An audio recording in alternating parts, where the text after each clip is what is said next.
Welcome to my tanking guide. This guide is going to be an overview of all tanking. I'm going to generalize a lot. In the future, I will do individual guides to each tank, but I won't do this until after Endwalker, as there is a ton of changes that are going to be made. Without further ado, let's get into this guide. First things first, let's talk about your tools. First of all, you have your tank stance. Every tank has one. This tool is used to generate enmity. What is enmity? It's basically the equivalent of dancing around covered in meat in front of the tiger.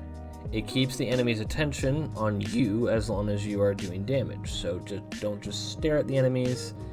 You have a sword and or axe for a reason, please use it. In dungeons, you should keep it on at all times. There's really never a situation where you want to switch it off. However, in 8-man content, there is more than one tank, so you should follow tanking etiquette, which I will explain later in the video. There's a lot of rules to it, and there's a lot of nuance to who should have their stance on, who should tank, but generally two tanks should not have their stance on. Every tank has some form of ranged attack. Paladin has shield lob, Gunbreaker has lightning shot, Warrior has tomahawk, and Dark Knight has unmend. These abilities are used at the start of pulls. However, you can use it for more than just starting pulls. If a mob is a bit too far away and you want to grab them off your teammate, you can use it to do that. You can also use it while you're moving to constantly do damage of some sort. You can also use AoEs to start pulls, but that just kind of comes with whatever is easier for you. Typically, I like to start with a range attack, but it depends. Another tool every tank has is Mitigation. Let's start with Mitigation that all tanks have in this form of roll actions. Every tank has Rampart, Reprisal, and Arm's Length. These three are basically just kind of the pillars of Mitigation. You'll have them at the start, you'll have them on every tank, and there's something that you can kind of call back to. They also have other actions in these roll actions that tanks use sometimes. They have a stun in the form of low blow. They have a way to give aggro to another tank in the form of shirk. They have a way to take aggro in the form of provoke. And they have a way to interrupt attacks in the form of interject. Let's talk about interject first, as it's honestly the biggest thing I see tanks not doing, mainly because they don't know when to. It's quite simple actually. You just have to look at the cast bar. When the cast bar glows red like this, the attack can be interrupted. For some attacks, it's not worth it. Usually, when it's a longer cast of something, it's always worth it to try and interject, as a general rule. Now is also a good time to talk about aggro in general, and how you can tell if you have it over enemies. The first thing to talk about is your enemy list. This is something you should always keep close to your character or somewhere where you can see it. What does this have to do with aggro? Well, you can actually tell if you have aggro over enemies in your pack by looking at the little square next to their name. If it's red, you have aggro. If it's yellow, you're losing aggro. And if it's blue, you don't have aggro. Another way to tell if you're fighting a boss is by looking at your party list, and if you have a red A next to your name, then you have aggro. I should mention that most of the time, you shouldn't use the red aggro A to go with packs, because it only works for the thing you're targeting. So generally look at the enemy list when you're pulling packs, but for bosses it works just fine. Another thing we should mention is off aggro attacks. What are these? Well, these attacks are attacks that target a party member that doesn't have aggro. Of course, this does not mean you've lost aggro.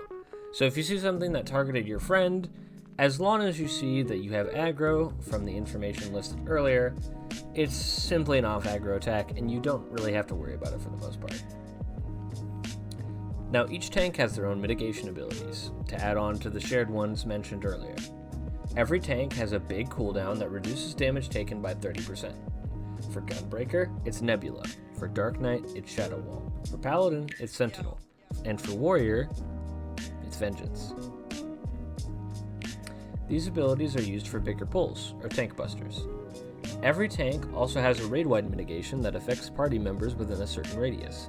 Gunbreakers have Heart of Light, Paladins have Divine Veil, Warriors have Shake It Off, and finally Dark Knight has Dark Missionary. Finally, every tank has a form of mitigation that has a short cooldown and or some gauge or mana cost. Gunbreaker has Heart of Stone, which can be applied to a party member and has a short cooldown. Warrior has Raw Intuition, which can only be applied to yourself and is on a short cooldown. Dark Knight has TBN, or the Blackest Night, which costs mana and can be given to a party member. And finally, Paladin has Sheltron, which can only be applied to yourself and cost gauge. Now with actual abilities out of the way, we can talk about how to use mitigation properly. As a general rule, you want to use only one mitigation at a time, and rotate through them, and don't use a normal one when mobs are low health. Although, if you feel like you're taking a lot of damage still, but the mobs are low, feel free to use one of your shorter cooldown abilities. There's also a special case, and that is in the form of the combo Reprisal and Arm's Length. In packs of mobs, they should always be used together, as they will equal the effect of a 30% mitigation when used together. My math may be slightly off, but it's pretty close. And it still acts as a big mitigation combo. And if you don't have your 30% or Rampart up, you should use that instead on a pack. In the case of bosses, you can use Reprisal as a form of raid-wide mitigation. It applies to his attacks in general, so it does actually affect the rest of the party. That's about all there is to say about mitigation. There will always be some cases where you will have to improvise or where you should use something else, but that comes with more experience and it would take way too long to go over each fringe case. Also, some mitigation abilities only affect magic damage, like Dark Mind and Heart of Light. At the end of the day, most of this will come down to reading your tooltips, and that's just kind of going to be something that's always important with every class and any role. Now, some of you may be wondering, how much should I pull? Well, that answer varies from person to person, but I'm going to lay out some ground rules. Number 1, in most of, if not all cases, you should be pulling at least 2 packs. This is a nice number where you're not being incredibly slow, but you're not also being too fast. Unless you're an expert with dungeons, you usually won't be expected to do more than that. Number 2, look at your healer's gear. If it's lower than normal, or just generally not good, I would recommend only doing 2 packs per pull. If the healer's gear is really good, then go off of the mob damage. If the mob damage is low, wall-to-wall pull and get that speed clear. Number 3, use the first pull as a test, and or ask your team what they are comfortable with. Communication is key to victory, people. Those are the general rules for pulling. And before I go into tanking etiquette, I want to talk about one question I get asked when I help new players a decent amount, actually. And it's in the form of, should I look up a guide before I do dungeons or raids? I think this question and talking about it is a good segue into talking about tank anxiety and the fear some new players feel when going into content as a tank. Let's start with the role of a tank, which honestly I feel is worded wrong in a lot of cases. Your role isn't entirely to guide the party. Honestly, in most cases, that isn't even close to what you should be focusing on. No. The role of a tank is to make it as easy as possible for other people to perform to their best. That comes in the form of enemy positioning and making sure the mobs are faced away and you are trying to move side to side to dodge attacks so that the enemy doesn't turn towards your party. Making sure it's easy for melee to hit positionals in the form of moving the boss as little as possible. A tip I can give you for that actually is that during most casts, bosses won't move. So you can try to move during the cast instead of before to prevent movement of the bosses. For healers, it's making sure they can DPS more in the form of mitigating properly and using a cooldown on tank busters. That is your role as a tank, to give the best possible case for people to perform to the best of their ability. You are basically always trying to tee up your teammates for their plays, like Kobe Bryant to Shaquille O'Neal hitting the most nasty alley-oops you've ever seen. Thinking about your role that way answers the initial question. I personally think no, you shouldn't want your guide. For normal content, that is. And you should just make mistakes yourself. It will lead to overall becoming a better player, in my opinion. Most people in this game will also be kind, especially if you just pop an "I'm new" message in chat. In general, you shouldn't be afraid to make mistakes. Everyone makes them, and they're amazing learning tools. Now that I've answered that question, we can move on to tanking etiquette.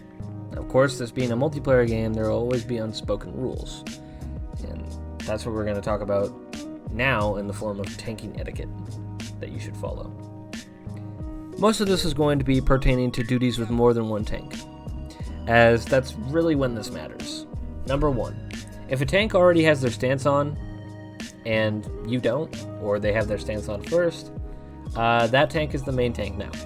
And unless they say something, or you ask to be main tank and they say yes, don't turn your stance on and you are now the off tank. Number 2, the tank with more health in most cases should be the main tank. Number 3, respect your healer. It's pretty simple. Just don't do anything that would make your healer's job significantly harder. And 4, don't cleave the party with a tank buster.